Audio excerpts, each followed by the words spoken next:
ഞാൻ ഒരു ദിവസം ട്രെയിനിൽ ഇങ്ങനെ യാത്ര ചെയ്യുമ്പോ, കുറെ മുമ്പുള്ളൊരു സംഭവമാണ്. ട്രെയിനിൽ ഇങ്ങനെ യാത്ര ചെയ്യുമ്പോ ഒരാൾ എന്റെ അടുക്കലേക്ക് വന്നിരുന്നു. എന്നിട്ട് അയാൾ എന്നോട് ചോദിച്ചു, പള്ളിയിലെ ഉസ്താദാണോ?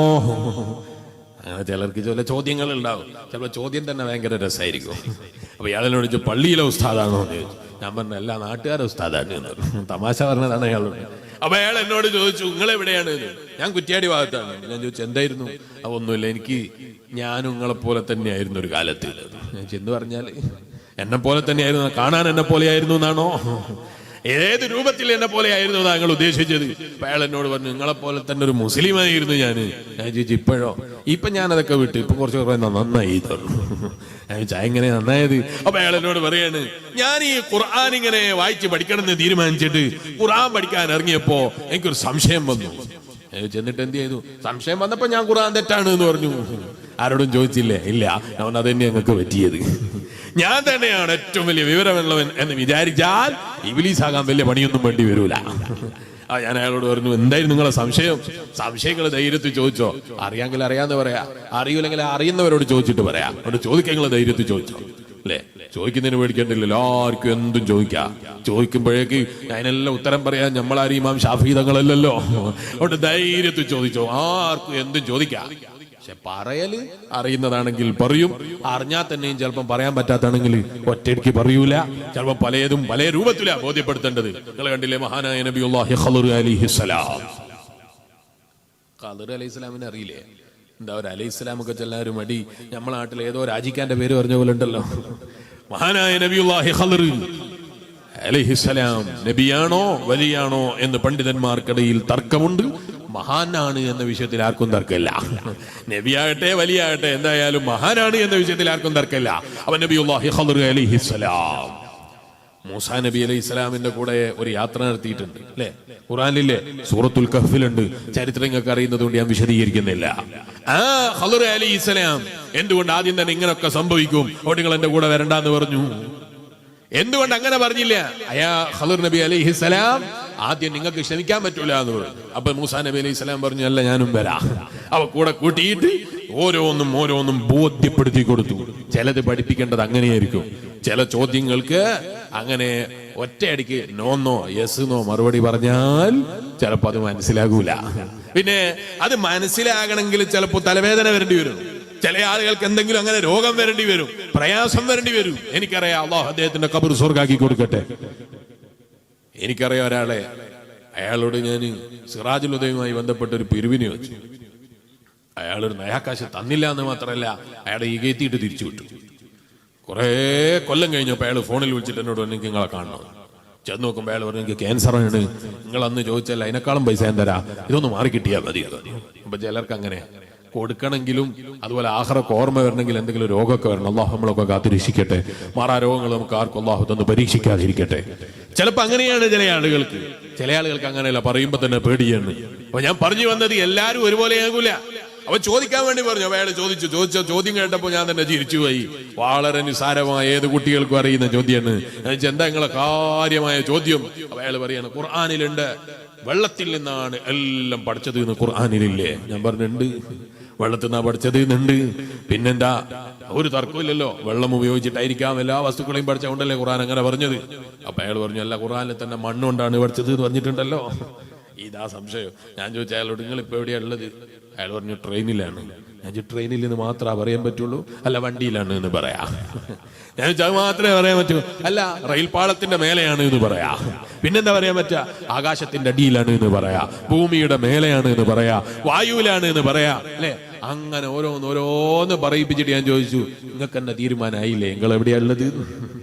നിങ്ങൾക്ക് എന്നെ തീരുമാനമായില്ലേ? നിങ്ങൾ എവിടെയാ ഉള്ളത്? അപ്പൊ അയാൾ പറഞ്ഞു, ആ ശരിയാണ്, ഞാൻ ഇതൊക്കെ പറയാൻ പറ്റും എന്ന് അയാൾ അംഗീകരിച്ചു. ഞാൻ ചോദിച്ചു, ഇത് തന്നെയല്ലേ ഖുർആനും പറഞ്ഞത്? മണ്ണ് കൊണ്ട് പഠിച്ചു പറഞ്ഞാൽ വെള്ളം ഉപയോഗിച്ചില്ല എന്നതില്ലല്ലോ. മണ്ണ് കൊണ്ട് മാത്രമാണ്, വെള്ളം കൂടാതെയാണ് പഠിച്ചത് എന്ന് ഖുർആൻ പറഞ്ഞോ? ഇല്ല, മണ്ണ് കൊണ്ടാണ് പഠിച്ചത്. വെള്ളം കൊണ്ടുപോകാം, വെള്ളം ഉപയോഗിച്ചിട്ടുണ്ടാകാം, അങ്ങനെ പലതും ഉപയോഗിച്ചിട്ടുണ്ടാകാം. ഇനി വേറൊരു സ്ഥലത്ത് വേറെ എന്തെങ്കിലും പറഞ്ഞിട്ടുണ്ടാകാം. അപ്പോഴേക്ക് ഖുർആനൊക്കെ വൈരുദ്ധ്യാണ് എന്ന് പറയുന്ന വിവരം കെട്ടവന്റെ കൂട്ടത്തിലായാൽ എങ്ങനെയാണ്? പക്ഷേ ഹിദായത്ത് അല്ലാഹു കൊടുക്കണല്ലോ. അയാൾ പറഞ്ഞു, ഇനിയും സംശയമുണ്ട് എന്ന് പറഞ്ഞ അയാൾ എഴുന്നേറ്റ് പോയി. ഞാൻ പറഞ്ഞു വന്നത്, ഈമാനുള്ള മുഅ്മിനീങ്ങളെ, അതേ മനുഷ്യന്റെ മനസ്സിൽ എന്തെങ്കിലും തോന്നുമ്പോൾ വരുമ്പോഴേക്ക് ഇതൊക്കെ ഒരു തമാശയാണ്, കളിയാണ് എന്ന് വിചാരിച്ച് അള്ളാഹിന്റെ ദീനിനെ തള്ളിക്കളഞ്ഞാൽ നഷ്ടം അള്ളാഹ്ക്കല്ല, നഷ്ടം ദീനിനെ തള്ളിക്കളഞ്ഞവനാണ്. ഇപ്പൊ ചില ആളുകൾ സോഷ്യൽ മീഡിയയിൽ കയറിയിട്ട് ആളുകൾക്കിടയിൽ ഫേമസ് ജനങ്ങളുടെ അറിയപ്പെടാൻ, ജനങ്ങളുടെ ബഹുമാനം കിട്ടാൻ, അങ്ങനെയൊക്കെ ചില ആളുകൾ ഇപ്പൊ ഏതെങ്കിലും മതത്തിന്റെ വിരോധികളായി അഭിനയിക്കുന്നത് കണ്ടിട്ടോ, അവരെ വാക്കുകൾ കേട്ടിട്ടോ നമ്മളൊക്കെ ഇസ്ലാമിനെതിരാണെന്ന് പറയുന്നത് കേൾക്കുമ്പോ അത് കേട്ടിട്ട് ആസ്വദിക്കുകയോ അല്ലെങ്കിൽ തെറ്റിദ്ധരിക്കുകയോ ചെയ്യുന്നവരായാൽ നഷ്ടപ്പെടുന്നത് ഈമാനാണ്. അത് ചെറിയ സംഗതിയല്ലേ? അല്ല. നഷ്ടപ്പെട്ടു പോയാൽ പിന്നെ ഖേദിച്ചത് കൊണ്ട് കാര്യമുണ്ടാകൂല. ലോകത്ത് ഏറ്റവും വിലപിടിപ്പുള്ള, ഏറ്റവും ബഹുമാനമുള്ള, ഏറ്റവും വലിയ ആദരവുള്ള അല്ലാഹ് തന്ന നിഅമത്താണ് ഈമാൻ കേട്ടോ.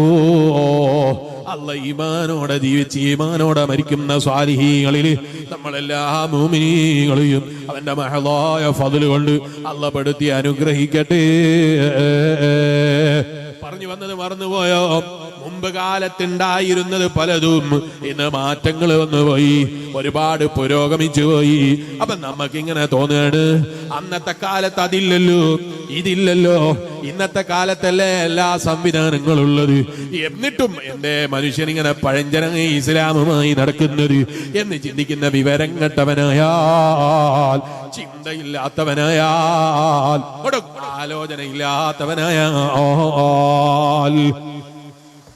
മഴ പെയ്യുന്നുണ്ട്, സ്പീക്കർ അവര് പോത്തു, അങ്ങോട്ട് നോക്കിയിരിക്കണ്ടില്ലല്ലോ. സ്പീക്കർ കുറെ ദൂരെ നിന്നൊന്നും വന്നല്ല, ഞാൻ ഒരുപാട് ദൂരത്തുനിന്ന് വന്നാണ് പ്രസംഗിക്കാന്.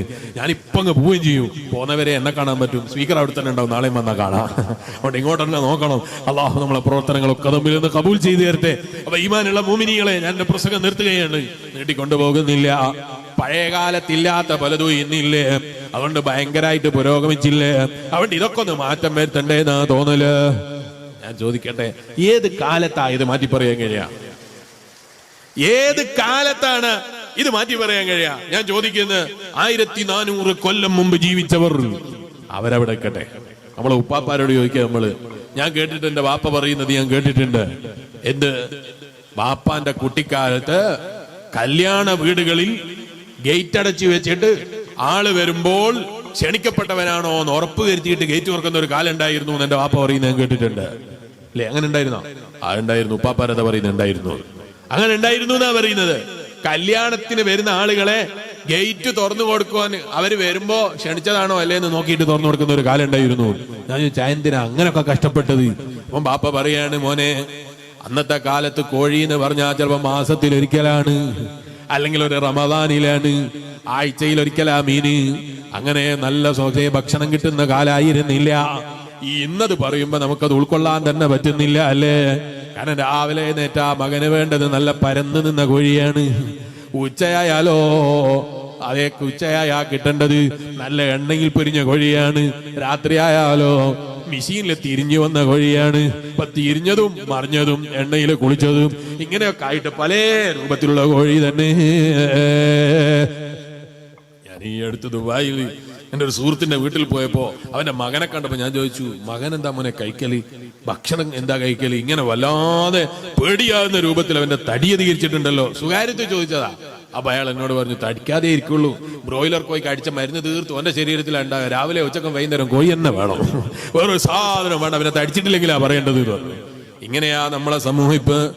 ഞാൻ ചോദിക്കട്ടെ, ഇന്നത്തെ രാത്രി ഇന്നത്തെ കാലത്ത് വളരെ കല്യാണ വീട്ടിൽ വരുമ്പോ ക്ഷണിച്ചിട്ടുണ്ടോ എന്ന് ചോദിച്ചാൻ പോയിട്ട് കല്യാണ വീട്ടിൽ ഏത് ഭക്ഷണം കൊടുക്കണമെന്ന് വരക്കാരൻ അറിയുന്നില്ല, വീട്ടുകാരനറിയില്ല, നാട്ടുകാർക്കറിയില്ല, എന്തൊക്കെയാ വേണ്ടത് എന്ന് തീരുമാനിക്കാൻ പറ്റാത്ത ബേജാറിലാണ്. നിങ്ങളെ നാട്ടിൽ എങ്ങനെയാന്ന് എനിക്കറിയില്ല. ആ നിലക്ക് വിവാഹങ്ങളൊക്കെയും മാറിപ്പോയില്ലേ? ഒന്നുകൂടി ചോദിക്കട്ടെ, മുമ്പ് കാലത്ത് നമ്മളെ എന്റെ മദ്രസയിലൊക്കെ പോകുന്ന ഒരു കാലം ഉണ്ടായിരുന്നു. എന്റെ വീട്ടിൽ നിന്ന് മദ്രസയിലേക്ക് പോകുന്ന കാലത്ത് ഏകദേശം ഒരു 5, 6, 7ഓളം ഓലയും ഓടക്കമേഞ്ഞ വീടുകൾ ഉണ്ടായിരുന്നു.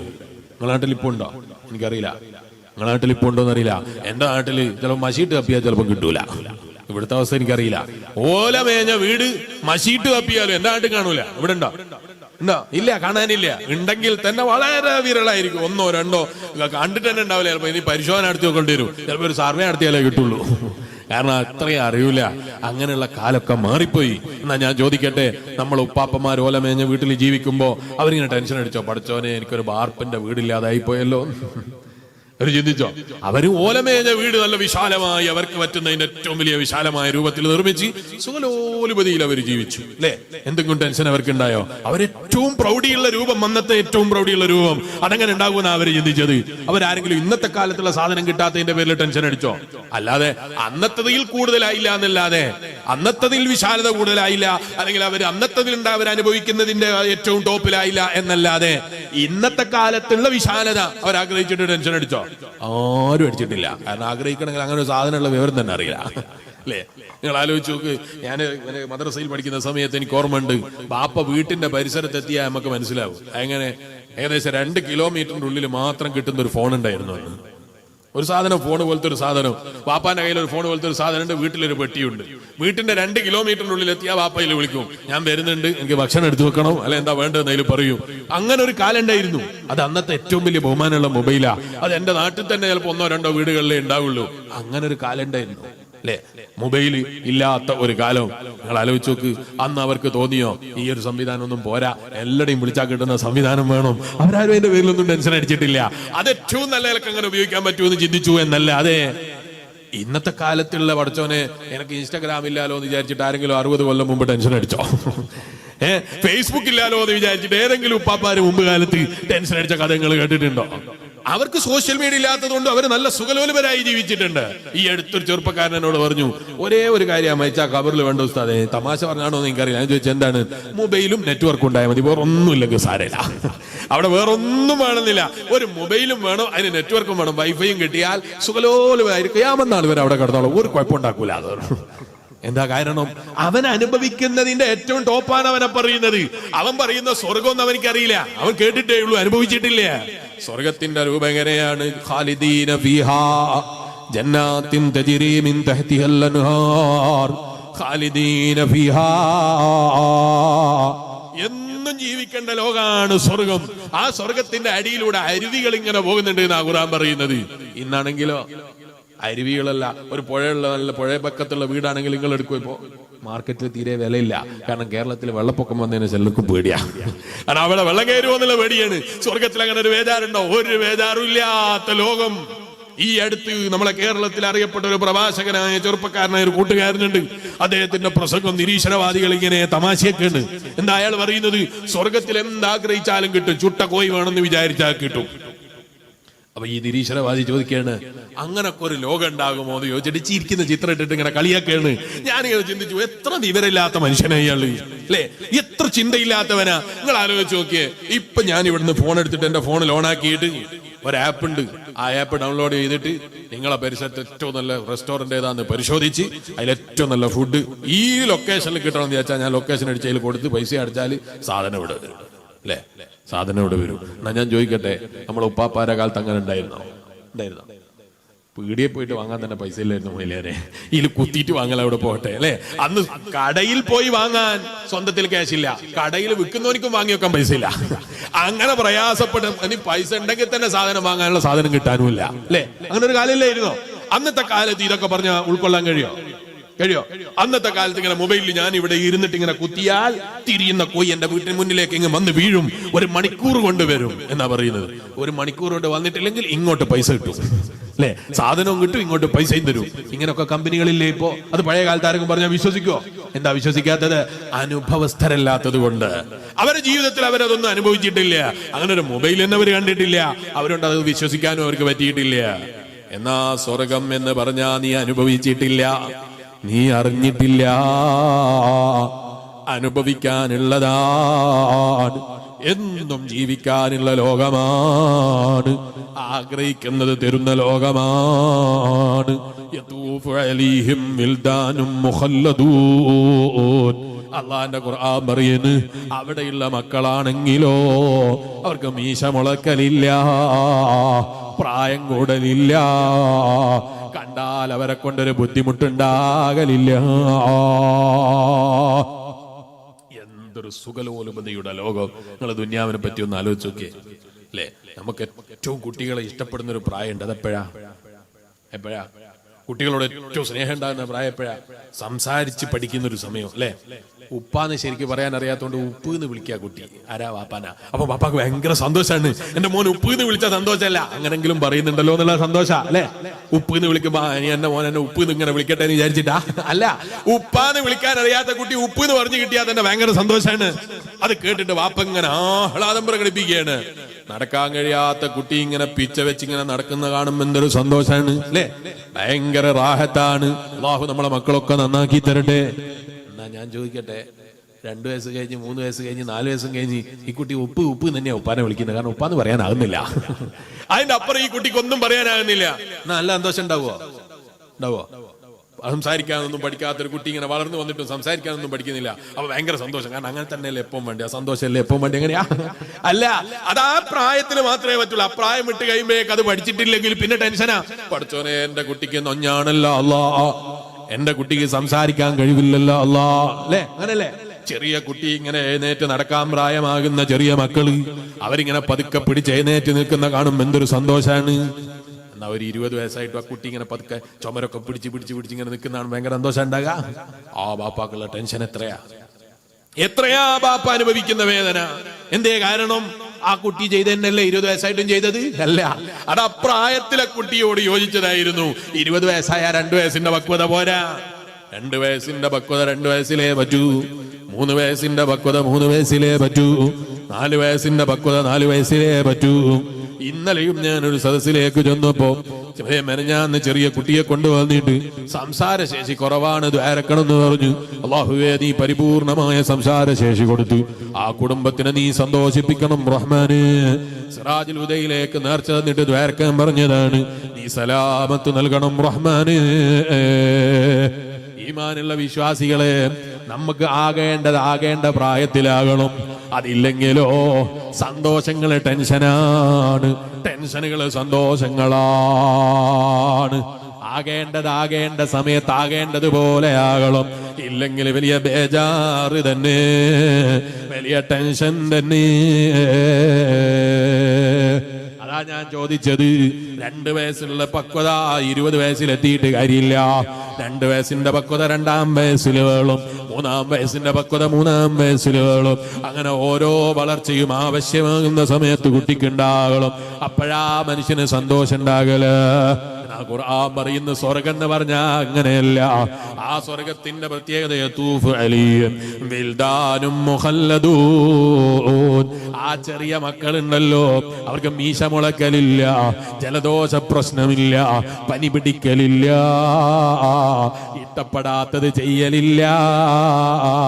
ബാപ്പമാർക്ക് സന്തോഷം നൽകുന്ന മക്കള്, എന്നും സമാധാനം നൽകുന്ന മക്കള്, എന്നും റാഹത്ത് നൽകുന്ന മക്കള്, എന്നും സന്തോഷത്തിന് വേണ്ടി പ്രവർത്തിക്കുന്ന മക്കള്, ആ മക്കളായി നമ്മളെ മക്കള് മാറൂന്നാണ് ഖുർആൻ.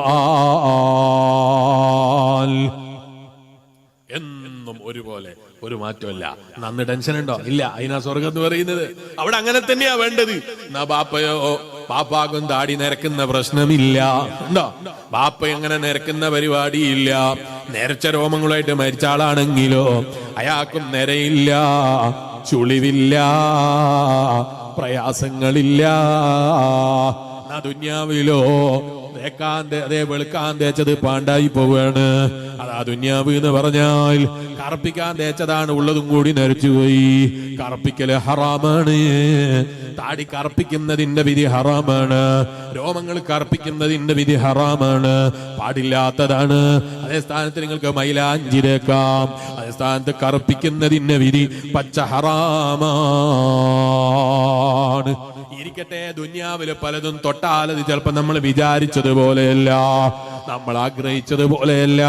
ഞാൻ ഇങ്ങനെ ഓർക്കുകയാണ്, ഇന്നും എന്റെ ഉമ്മ വിളിച്ചപ്പോൾ ഒരു കുട്ടിയെ കുറിച്ച് പറഞ്ഞത്. ഓപ്പറേഷന് വേണ്ടി ഹോസ്പിറ്റലിൽ അഡ്മിറ്റ് ചെയ്തതാണ്. നാട്ടുകാരോട് പറഞ്ഞില്ല, കുടുംബങ്ങളോട് പറഞ്ഞില്ല, സഹചാരികളോട് പറഞ്ഞില്ല. എന്തേ കാരണം? ഡോക്ടർ സമാധാനിപ്പിക്കാൻ വേണ്ടി അവളോട് പറഞ്ഞൊരു വാക്കുണ്ട്. ഓപ്പറേഷൻ താൽക്കോൽ ദ്വാര ഓപ്പറേഷനാണ്. രാവിലെ ഓപ്പറേഷൻ ചെയ്താൽ വൈകുന്നേരം ആകുമ്പോഴേക്ക് നിങ്ങൾക്ക് ഹോസ്പിറ്റലിൽ വിട്ടിട്ട് ഭാര്യക്കും ഭർത്താവിനും ടൂർ അടിക്കാൻ പോകാന്നാ പറഞ്ഞത്. അത്ര നിസാരമായിട്ടാ ഡോക്ടർ അവതരിപ്പിച്ചത്. വൈകുന്നേരം ഓപ്പറേഷൻ കഴിഞ്ഞിട്ട് ഡോക്ടർ വന്ന് പറയുന്നത് സീരിയസ് ആണ്. രണ്ടാമത്തെ ദിവസം ഡോക്ടർമാർ എഴുതി കൊടുക്കുന്നത് മരിച്ചുപോയി. പിടിച്ചു വെക്കാൻ ഡോക്ടർമാർക്ക് അധികാരമില്ല, ഹോസ്പിറ്റലിന്റെ മുതലാളിമാർക്ക് കഴിയൂല.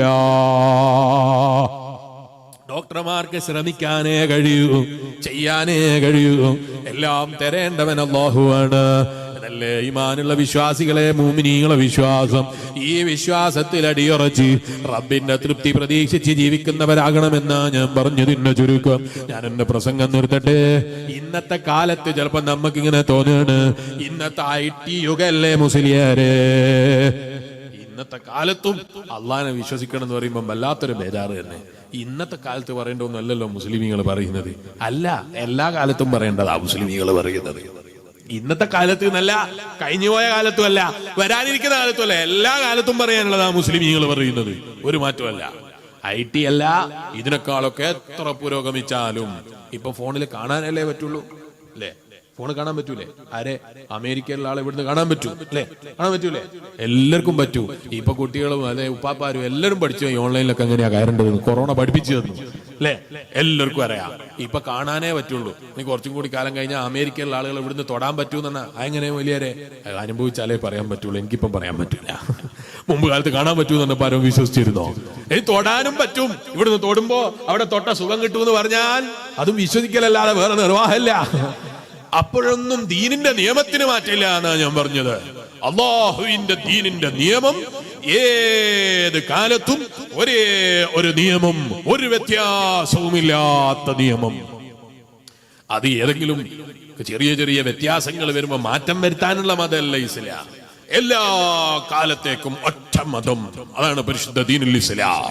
ഒരു മാറ്റവും വരുത്താത്ത മതം, മാറ്റം വരുത്തിയില്ലെങ്കിൽ ഒരു തകരാറുമില്ലാത്ത മതം. നിങ്ങൾ ആലോചിച്ച് നോക്കി, 1400 കൊല്ലം കഴിഞ്ഞിട്ട് ഈ പുരോഗതി, എല്ലാ പുരോഗതിയും പുരോഗമിച്ചിട്ട് ഫിഖ്ഹിൽ കിട്ടാത്ത മസലകളുണ്ടോ?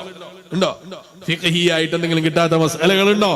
കിട്ടാത്തത് ചിലപ്പോ ചോദിക്കപ്പെടുന്ന ഉസ്താദിന് അറിയാത്തത് കൊണ്ട് എന്നല്ലാതെ കിതാബിൽ ഇല്ലാത്തതായിട്ടൊരു വിവരമില്ല. ഇന്നത്തെ കാലത്തുള്ള ഏത് സംവിധാനം ഉപയോഗിച്ച് ജീവിക്കുമ്പോഴും മനുഷ്യനാവശ്യമായ എല്ലാ ഫിഖ്ഹിന്റെ നിയമങ്ങളും മുൻഗാമികളായ ഇമാമികൾ അവര് രേഖപ്പെടുത്തി വെച്ചു. എങ്ങനെ രേഖപ്പെടുത്തി വെച്ചു? ഖുർആനിൽ നിന്ന് അവർ ഗ്രഹിച്ചെടുത്തു, പിന്നെയോ ഹദീസിൽ നിന്ന് അവർ ഗ്രഹിച്ചെടുത്തു, എന്നിട്ട് അവർ എഴുതി വെച്ചു. ഇന്നും അത് 1400 കൊല്ലം മുമ്പ് പറഞ്ഞ മതത്തിന് ഒരു വ്യത്യാസവും വരുത്താതെ ലോകം മുന്നോട്ട് പോകുന്നു. എന്തുകൊണ്ട്? ഇത് അള്ളാഹുവിന്റെ മതമാണ്, ലോകസിദ്ധാവായ റബ്ബിന്റെ ദീനാണ്.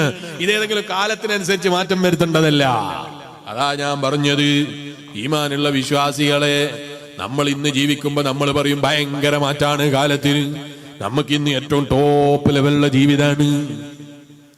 ഇത് തന്നെയാണ് നമ്മളെ മുൻഗാമികളെ ജീവിക്കുമ്പോഴും പറഞ്ഞത് അല്ലേ?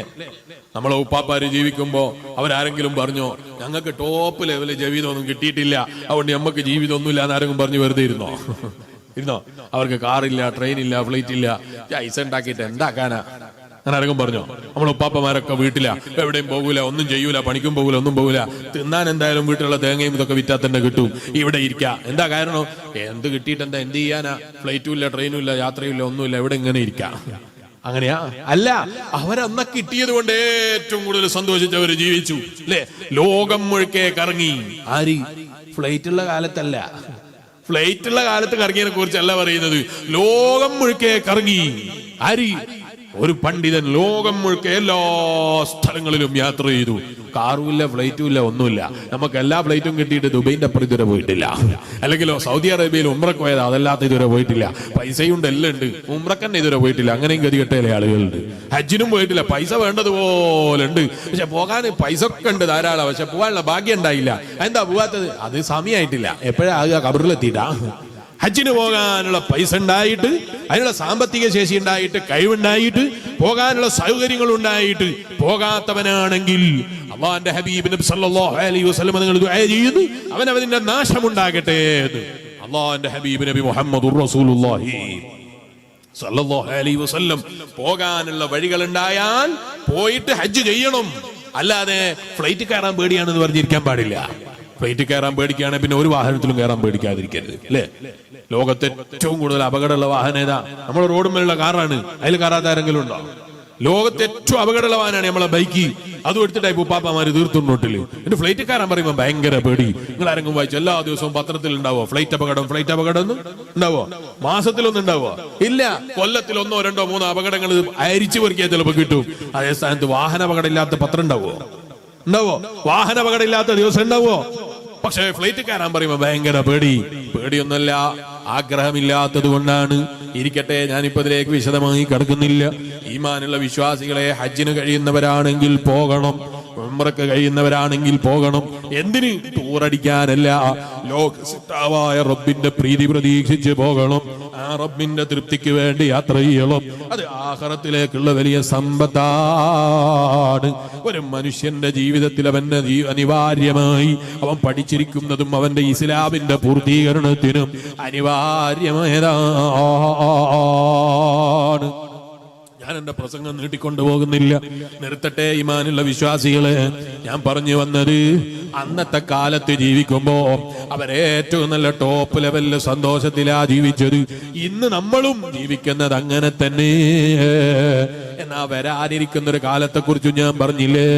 അവര് ഫോണിലൂടെയോ അല്ലാതെയോ കിലോമീറ്ററുകൾക്കപ്പുറത്തുള്ള ആളുകളെ തൊടുന്ന സംവിധാനങ്ങൾ ഉണ്ടാകാം, അവരെ കാണുന്ന സംവിധാനങ്ങൾ ഉണ്ടാകാം. അന്നത്തെ കാലത്ത് ഇന്നത്തെ ജീവിതത്തിലേക്ക് നോക്കിയാൽ വളരെ ചെറിയ ജീവിതമാണ്. ഞാനൊരു ദിവസം ദുബായിൽ നിന്ന് ബാപ്പന്റെ കൂടെ വണ്ടിയിൽ ഇങ്ങനെ പോകുമ്പോ ഒരു വണ്ടി, ഞാൻ ഡ്രൈവ് ചെയ്യുന്ന വണ്ടിയാണ്, ആ വണ്ടിയുടെ ഒരു സാധനം, ഒരു സംഗതി ചെയ്യാൻ വേണ്ടി വാപ്പ പറഞ്ഞിട്ട് ഒരു സ്ഥലത്തും ഞാൻ നോക്കിയിട്ട് കാണുന്നില്ല. ഒരു ലൈറ്റ് ഇട്ട് കൊടുക്കാൻ പറഞ്ഞതാണ്. എന്റെ വണ്ടിയല്ല, വേറെ ആളെ വണ്ടിയാണ്. അതുകൊണ്ട് തന്നെ അതിന്റെ സ്വിച്ച് എവിടെയാണ് എനിക്ക് മനസ്സിലാകുന്നില്ല.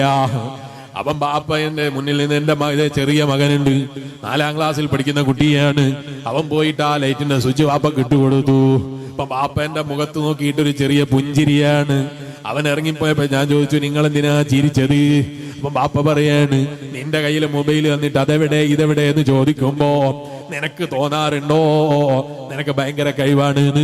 അല്ല, അത് നിന്റെ യുഗത്തില് നിന്നോട് യോജിച്ച സാധനമാണ് മൊബൈൽ. നിന്റെ മക്കള് നിന്നെക്കാൾ ഇനി വരുന്ന പുതിയ പുതിയ സാധനങ്ങൾ നിന്നെക്കാൾ ജോറിൽ ഉപയോഗിക്കുന്നത് ഞാൻ എന്റെ കണ്ണുകൊണ്ട് തന്നെ കണ്ടപ്പോൾ തമാശക്ക് ചിരിച്ചതാ. വയല് കേൾക്കുന്ന ഈമാനുള്ള ഉപ്പമാരെ, വയല് കേൾക്കുന്ന ചെറുപ്പക്കാരെ, വയല് കേൾക്കുന്ന ഉമ്മമാരെ, ചിലപ്പോ നമുക്ക് തോന്നും നമ്മൾ ഭയങ്കര ജോറിലാണ്, ഭയങ്കര സംഭവം പിടിച്ച ജീവിതത്തിലാണ്, നമ്മൾ ഭയങ്കര ജോറന്മാരാണ്. നമ്മളെ മക്കളിലേക്ക് അതേവരെ യുഗങ്ങൾ എത്തുമ്പോൾ അവർക്ക് ഇതൊന്നൊരു വിഷയമായി തോന്നുന്നില്ല, അല്ലേ? ഇപ്പൊ റോഡിന്റെ പണിയെടുക്കുകയാണ് കേരളത്തിന്റെ എല്ലാ ഭാഗങ്ങളിലും, അല്ലേ? ഇവിടെ ഇല്ലേ റോഡിന്റെ പണി തുടങ്ങിയില്ലേ? ഇല്ല, ഇന്ന് തന്നെ തുടങ്ങാൻ ഓർഡർ ചെയ്യണം. അതിനു വേണ്ടിയാ തുടങ്ങി. എല്ലാ സ്ഥലത്തും റോഡിന്റെ പണിയെടുക്കുകയാണ്.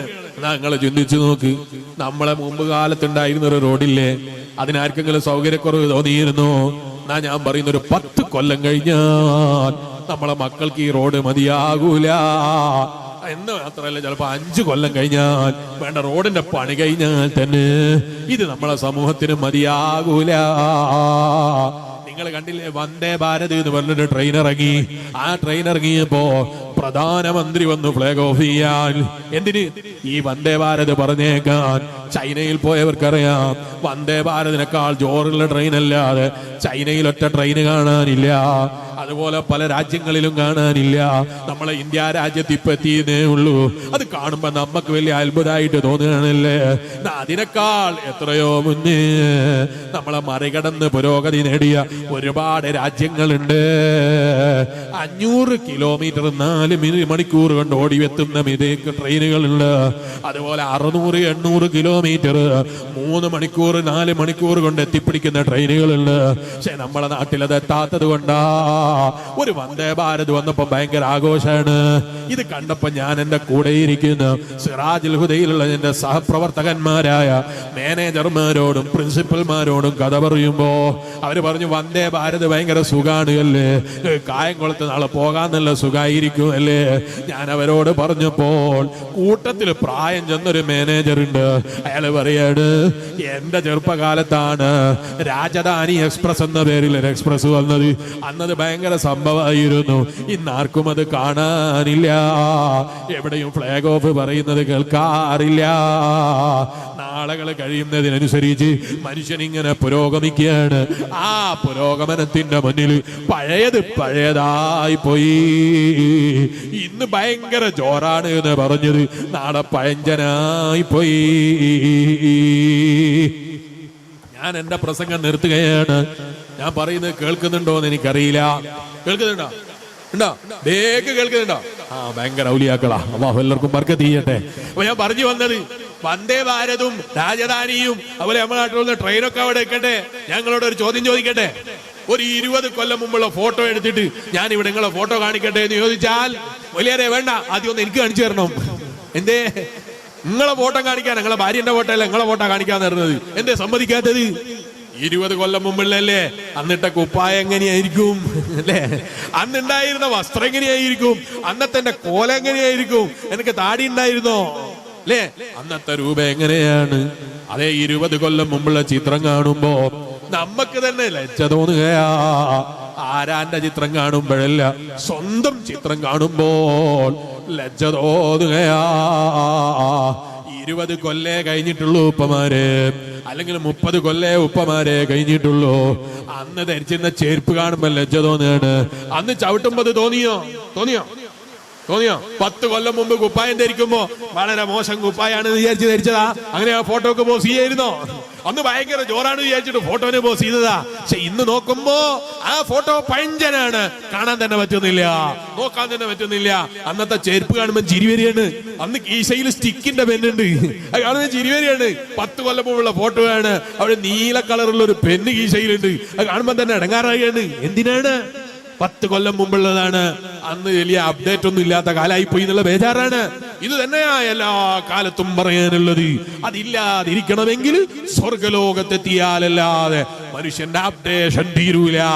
ഏത് കാലത്തും മനുഷ്യൻ മാറിക്കൊണ്ടേയിരിക്കും. വിശ്വാസികളൊക്കെ അടുത്തേക്ക് വന്നോ, ഞാൻ എന്റെ പ്രസംഗം നിർത്തുന്നു. അല്ലാഹ് ഞങ്ങളെ മജ്ലിസ് ഇജാബത്തുള്ള മജ്ലിസായി നീ ഞങ്ങളിൽ നിന്ന് കബൂലാക്കി തരണം റഹ്മാന്. ഈ മജ്ലിസും ഞങ്ങളെ സർവ്വ മജ്ലിസുകളും ഞങ്ങൾക്ക് ആഖിറത്തിൽ ഉപകരിക്കുന്നതാക്കി നീ കബൂൽ ചെയ്തു തരണം റഹ്മാന്. എന്റെ വയല് കേൾക്കുന്ന ഈമാനുള്ള വിശ്വാസികള് കേട്ടിട്ടില്ലേ നിങ്ങൾ അബ്ദുല്ലാഹ് ഇബ്നുൽ മുബാറക് റളിയല്ലാഹു അൻഹുവിനെ കുറിച്ച്? ഔലിയാക്കളെ നേതാവാണ് ആ അബ്ദുല്ലാഹ് ഇബ്നുൽ മുബാറക് റളിയല്ലാഹു അൻഹു. വയല് കേൾക്കുന്ന ഉമ്മമാരെ, വയല് കേൾക്കുന്ന ഉപ്പമാരെ, ആ അബ്ദുല്ലാഹ് ഇബ്നുൽ മുബാറക് റളിയല്ലാഹു അൻഹു ഒരു ദിവസം ഒരാൾ മരിച്ചു പോയപ്പോൾ അവിടെ കൊണ്ടുപോയി മറവ് ചെയ്തു. അന്ന് രാത്രിയിൽ കിടന്നുറങ്ങുമ്പോൾ മഹാനായ അബ്ദുല്ലാഹ് ഇബ്നുൽ മുബാറക് റളിയല്ലാഹു അൻഹു സ്വപ്നത്തിൽ കാണുന്നു. ആരെയാ കാണുന്നത് എന്നറിയോ? ഇത്ര ഭംഗിയുള്ള ഒരാളെ ജീവിതത്തിൽ കണ്ടിട്ടില്ല, ഇത്ര സന്തോഷത്തോടുകൂടെ ഒരു മുഖത്തേക്കും നോക്കിയിട്ടില്ല. റഹ്മത്തുൽ ലിൽ ആലമീൻ മുഹമ്മദുർ റസൂലുള്ളാഹി, മുഹമ്മദുർ റസൂലുള്ളാഹി സല്ലല്ലാഹു അലൈഹി വസല്ലം. ആ നബിതങ്ങളെയാണ് സ്വപ്നത്തിൽ കാണുന്നത്. എപ്പോ? രാത്രിയിൽ ഉറങ്ങുമ്പോ. നബി സല്ലല്ലാഹു അലൈഹി വസല്ലം തങ്ങളെ കണ്ട അബ്ദുല്ലാഹി ഇബ്നുൽ മുബാറക് തങ്ങൾ അന്വേഷിക്കുന്ന ഇതാരാണ്? അപ്പോഴാണ് ഒരാൾ പറയുന്നത് ഹദാ മുഹമ്മദുർ റസൂലുള്ളാഹി സല്ലല്ലാഹു അലൈഹി വസല്ലം തങ്ങളാണെന്ന്. ഉടനെ തന്നെ അബ്ദുല്ലാഹി ഇബ്നുൽ മുബാറക് തങ്ങൾ അടുത്തേക്ക് ചെന്നു. അവിടുന്ന് ഒറ്റ വിളി, യാ അബ്ദുല്ലാഹി ഇബ്നുൽ മുബാറക്, അബ്ദുല്ലാഹി ഇബ്നുൽ മുബാറക്, മാത വലിയ്യും മിൻ ഔലിയാഇല്ലാഹ്, അല്ലാഹുവിന്റെ ഔലിയാക്കളെ കൂട്ടത്തിൽ നിന്ന് ഒരാൾ മരിച്ചുപോയി. വലം യുഹ്സിൻ കഫനുഹു, നിങ്ങൾ അവരെ കഫൻ തുണി നന്നായിട്ട് വേണ്ടതുപോലെ പൊതിഞ്ഞില്ല. ആരാ മയ്യത്താണ്? ഇന്നലെ രാത്രിയിൽ മറവ് ചെയ്ത മഹാന്റെ മയ്യത്തിനെ കുറിച്ചാ പറയുന്നത്. മഹാനായ അബ്ദുല്ലാഹി ഇബ്നുൽ മുബാറക് റളിയല്ലാഹു അൻഹു പേടിച്ചെറിഞ്ഞ് ഉറക്കിൽ നിന്ന് എഴുന്നേറ്റ് ഓടിപ്പോയിട്ട് ഖബർ കോരിയെടുത്തു. നല്ല നിലക്ക് കഫൻ ചെയ്ത് ഖബറിലേക്ക് താഴ്ത്തി വെച്ചു. ആരാണത്? മഹാനായ അബ്ദുല്ലാഹി ഇബ്നുൽ മുബാറക് റളിയല്ലാഹു അൻഹു ദുആക്ക് ഇജാബത്ത് കണ്ട വെറും അടിമയായി ജീവിച്ച സാധാരണ കണ്ടാൽ ആരും നോക്കാത്ത മനുഷ്യൻ. എന്റെ വയല് കേൾക്കുന്ന ഈമാനുള്ള വിശ്വാസികളെ, കാണാൻ ചിലപ്പോ ഭംഗി ഉണ്ടാകൂല, കണ്ടാൽ ചിലപ്പോ ആരും നോക്കുന്ന രൂപം ഉണ്ടാകൂല, വേഷവിധാനം ഉണ്ടാകൂല, വസ്ത്രധാരണ ഉണ്ടാകൂല. അങ്ങനൊക്കെ ജീവിക്കുന്ന അല്ലാഹുവിന്റെ ഔലിയാക്കള് അവർ അള്ളാഹിന്റെ അടുക്കൽ വലിയ ദർജയുള്ളവരാണ്. അതുകൊണ്ട് എല്ലാവരും അങ്ങനെ ദർജയുള്ളവരാണ് എന്നല്ല, അങ്ങനെ ജീവിക്കുന്നവരെ കൂട്ടത്തിലും അല്ലാഹുവിന്റെ ഔലിയാക്കളുണ്ട്, സ്വാലിഹീങ്ങളുണ്ട്, മഹാന്മാരുണ്ട്. ഇവിടെ നമ്മൾ ആരെയും നികഴ്ത്താൻ പോകരുത്, ആരെയും ചെറുതാക്കാൻ പോകരുത്, ആരെയും കുറ്റപ്പെടുത്താൻ പോകരുത്. നോക്കിയാ തീരാത്ത പോരായ്മകള്, പറഞ്ഞാൽ തീരാത്ത കുറ്റങ്ങള്, എണ്ണിയാൽ തീരാത്ത വീഴ്ചകള് നമ്മളെ ജീവിതത്തിൽ ഒരുപാട് പറയാനുണ്ട്. അത് കണ്ടെത്തിയിട്ട് നമ്മളെ ജീവിതത്തെ നന്നാക്കാൻ വേണ്ടി ശ്രമിക്കണം. എന്നിട്ട് ആഖിറത്തിന് വേണ്ടി ജീവിതത്തെ തിട്ടപ്പെടുത്തണമെന്ന് മാത്രം ഈ സമയത്ത് ഓർമ്മപ്പെടുത്തി ഞാൻ എന്റെ വാക്കുകൾക്ക് വിരാമം കുറിക്കുന്നു. അല്ലാഹ്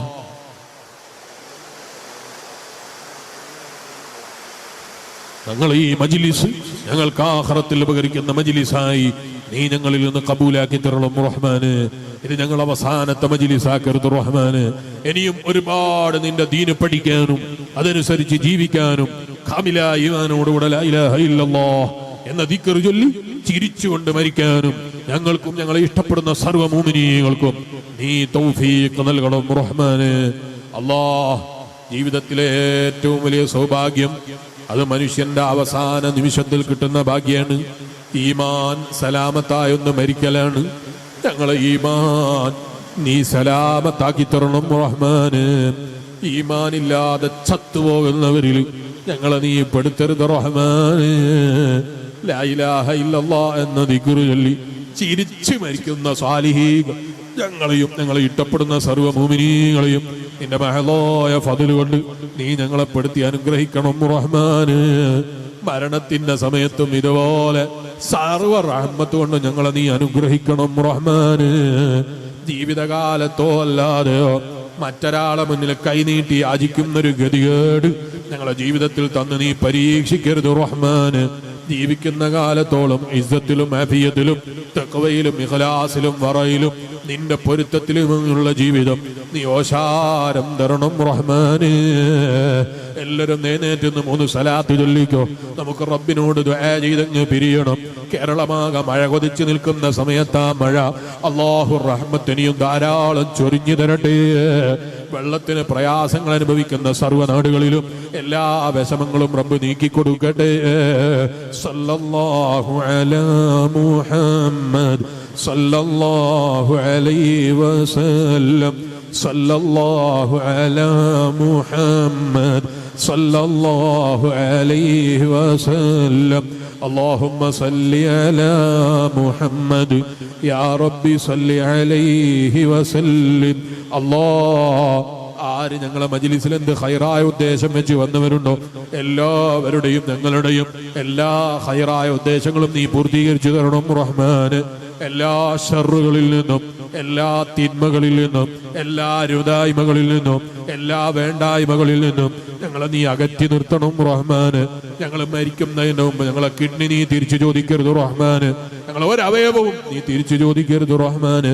ഇന്നും വിളിച്ച് കണ്ണിൽ വെള്ളം നിറച്ചിട്ട് കിഡ്നി രോഗികളായി ദുആ കൊണ്ട് വസിയത്ത് ചെയ്തവർ, ഹോസ്പിറ്റലിൽ അഡ്മിറ്റ് ചെയ്യപ്പെട്ടവർ, അല്ലാഹ് ബയോപ്സി എടുത്തിട്ട് വല്ലാത്ത ബേജാറ് പറഞ്ഞിട്ട് ക്യാൻസർ ആണോ എന്ന് ഡോക്ടർമാര് പറഞ്ഞു എന്ന് പറഞ്ഞ് കരഞ്ഞു ദുആ കൊണ്ട് പറഞ്ഞവർ, അല്ലാഹ് കുട്ടികളെ രോഗം പറഞ്ഞു ദുആ ചെയ്യാൻ പറഞ്ഞവർ, ഉപ്പമാരെ രോഗം പറഞ്ഞു ദുആ ചെയ്യാൻ പറഞ്ഞവർ, എല്ലാവരെയും നീ സലാമത്താക്കണം റഹ്മാന്. എല്ലാവരെയും നീ സലാമത്താക്കണം റഹ്മാന്. അത്തരം ഒരു മാറാ രോഗവും ഞങ്ങൾക്കാർക്കും തന്നു നീ പരീക്ഷിക്കരുത് റഹ്മാന്. ജീവിക്കുന്ന കാലത്തോളം നീ ഇസ്സത്തിൽ ജീവിപ്പിക്കണം റഹ്മാന്, ആഫിയത്തിൽ ജീവിപ്പിക്കണം റഹ്മാന്, തഖ്വയിൽ ജീവിപ്പിക്കണം റഹ്മാന്, വറയിൽ ജീവിപ്പിക്കണം റഹ്മാന്, സമാധാനമുള്ള ജീവിതം തരണം റഹ്മാന്. അല്ലാഹ്, മരിക്കുന്നതിന്റെ മുമ്പ് ഞങ്ങൾ അവയവങ്ങൾ തിരിച്ചു ചോദിക്കപ്പെടുന്നവരെ കൂട്ടത്തിൽ ഞങ്ങളെ നീ പെടുത്തരുത് റഹ്മാന്. ഷുഗറിന്റെ പേരിലോ ക്യാൻസറിന്റെ പേരിലോ അല്ലാത്ത പേരിലോ ഞങ്ങളെ കൈകാലുകൾ മുറിക്കപ്പെടുന്ന ഒരവസ്ഥ തരരുത് റഹ്മാന്. റോഡിൽ കിടന്ന് പടഞ്ഞു മരിക്കുന്ന അവസ്ഥ തരരുത് റഹ്മാന്. ജീവിക്കുന്ന കാലത്തോളം ഇസ്സത്തിൽ ജീവിപ്പിക്കണം റഹ്മാന്. കടക്കാരാക്കരുത് റഹ്മാന്. വീടില്ലാതെ വിഷമിക്കുന്നവർക്ക് ഖൈറായ വീട് നൽകണം റഹ്മാന്. ഉള്ള വീട്ടിൽ നീ ബർക്കത്ത് ചെയ്യണം റഹ്മാന്. മക്കളിൽ ബർക്കത്ത് ചെയ്യണം റഹ്മാന്. സ്ഥലം പോലും ഇല്ലാതെ വിഷമിക്കുന്നവർ ഖൈറായ സ്ഥലം നൽകണം റഹ്മാന്. ഞങ്ങളെ യാത്രകളിലും അടക്കങ്ങളിലും പ്രവർത്തികളിലും ജോലിയിലും സേവനങ്ങളിലും എല്ലാ ഇടങ്ങളിലും നിന്റെ ഹിഫ്ള് തരളും റഹ്മാന്. നിന്റെ കാവല് തരളും റഹ്മാന്. നിന്റെ ഹിഫ്ള് തരളും റഹ്മാന്.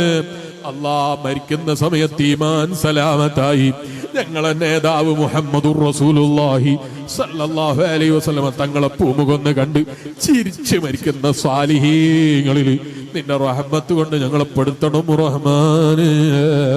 ഇത് ഞങ്ങൾ അവസാനത്തെ സദസ്സാക്കരുത് റഹ്മാന്. ഇനിയും നിന്റെ ദീനിനു വേണ്ടി ശബ്ദിക്കാനും സംസാരിക്കാനും പഠിക്കാനും ജീവിതത്തിൽ പകർത്താനും ഞങ്ങൾക്കെല്ലാവർക്കും നീ ഭാഗ്യങ്ങൾ ഏറ്റിത്തരണം റഹ്മാന്. ഈ സദസ്സും ഞങ്ങളെ സർവ്വ സദസ്സും നീ കബൂലാക്കി തരണം റഹ്മാന്. മഴയും പ്രയാസങ്ങളൊക്കെ ഉണ്ടായിട്ടും വലിയ പ്രതീക്ഷയോടെ കാത്തിരുന്ന ഉമ്മമാർ, വലിയ പ്രതീക്ഷയോടെ വേദ കേട്ട ഉപ്പമാർ, ഞങ്ങൾക്കെല്ലാവർക്കും നീ സ്വർഗം നൽകണം റഹ്മാന്. സ്വർഗം നൽകണം റഹ്മാന്. റബ്ബനാ തഖബ്ബൽ മിന്നാ ഇന്നക അൻത സമീഉൽ അലീം വതുബ് അലൈനാ ഇന്നക അൻത തവ്വാബുർ റഹീം واغفر لنا يا غافر المذنبين آمين آمين برحمتك يا أرحم الراحمين.